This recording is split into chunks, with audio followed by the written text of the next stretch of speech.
Ariel Helwani in Los Angeles for UFC 184 alongside Jake Ellenberger, who meets Josh Koscheck this Saturday night live on pay-per-view. Jake, it's good to see you again. Another fight for you, and when this fight was first announced, a lot of people called it sort of a do-or-die fight for both of you. Do you view it that way?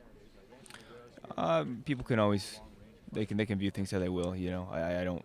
I view every fight's really kind of do or die. You know, it's an opportunity. So I look at more of opportunity for me to move forward.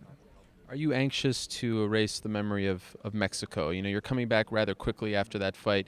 Is that something that you're thinking about? Not anymore. That's completely in the past. You know, I haven't really been spend any time looking in the rearview mirror. You know, it's just kind of dissecting what I need to do to move forward, and I'm ready for Koscheck by far. In your opinion, what went wrong against Kelvin? I don't even really want to talk about it, to be honest. I'm focused on Koscheck and Saturday night. Okay. Koscheck, I would imagine, has been somewhat on your radar for quite some time. You know, I was looking at an interview that I did with him around 3 years ago, and he was talking about potentially fighting you. You guys have been in the division for a while. Has he been someone that you've been thinking about for a while?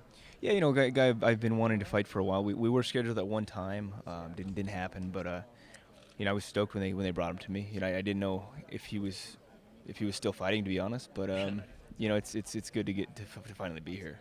Yeah. Do you feel as though he is not quite the same fighter that he once was? You know, you look at the Ultimate Fighter 1, there are only two guys still active, him and Diego Sanchez in the UFC. Those guys are slowly but surely retiring. What do you make of his skills at this point? Well, for me, I prepared for him to be at his best. You know, I can't assume anything less. So, assuming he's going to be at his top of his game, you know, for me, it's just executing. You know, I already know what I have to do to come out with my hand getting raised. Would you prefer to stand with someone like Josh or take the fight to the ground? Absolutely. I'm really targeting a specific area where he's had trouble in the past with his eye, and I am absolutely looking to keep this on the feet. You were targeting that eye? Mm-hmm, absolutely. And you trained for this fight at Glendale, right? Yes, Glendale, and also at Rain. Yeah. And also Ronda is fighting on this card. What was it like kind of going through that whole training camp alongside her? I'm sure, and correct me if I'm wrong, you're not sparring with her, but you're in the gym with the champion getting ready for a fight. Yeah, she always brings a lot of energy. You know, she works hard. That's one thing I was talking to somebody earlier about was, you have to kind of pull her back a little bit because she'll want to stay in the gym for 3 or 4 hours. But that's why she is the best in the world. She's really a special athlete. Was it hard to get that attention from Edmund when he's focusing so much on her? Not really, just more so of structuring training. So we had a lot of dialogue, and for us it was more of strategy and tactic. That was really the key point to this fight. It's just more so the tactic. And who knew that Jake Ellenberger was running in the same circles as Mickey Rourke? How about that? We saw that on the Embedded series.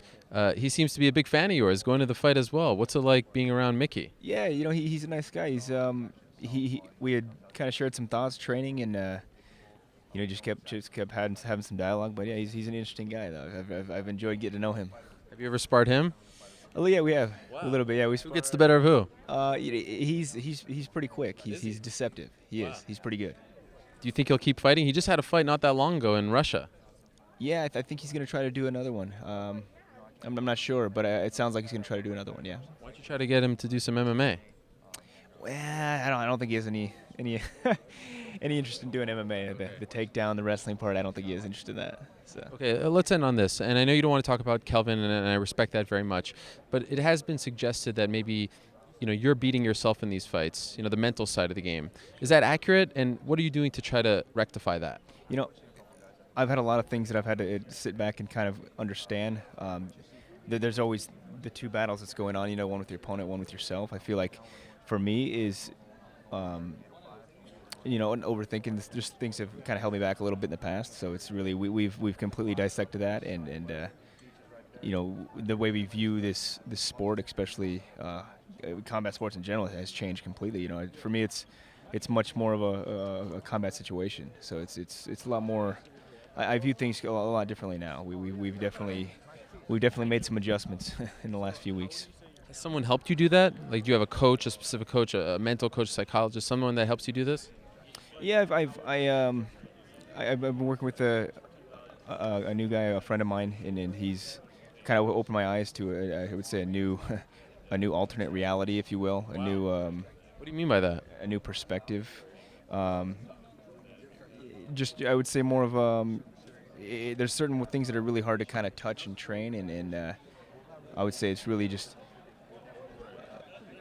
how do I put it? It kind of brings more of the darkest side out of you. I would say it's really when I feel like as us as human beings, we're such control freaks. We try to control everything, and when you're put in a situation where you have no control over it, and when I'm talking more of a stress and panic situation, there's things that you tend to do, and when you really have to work through that and kind of create a new you, that's something that we've really kind of been doing the last month.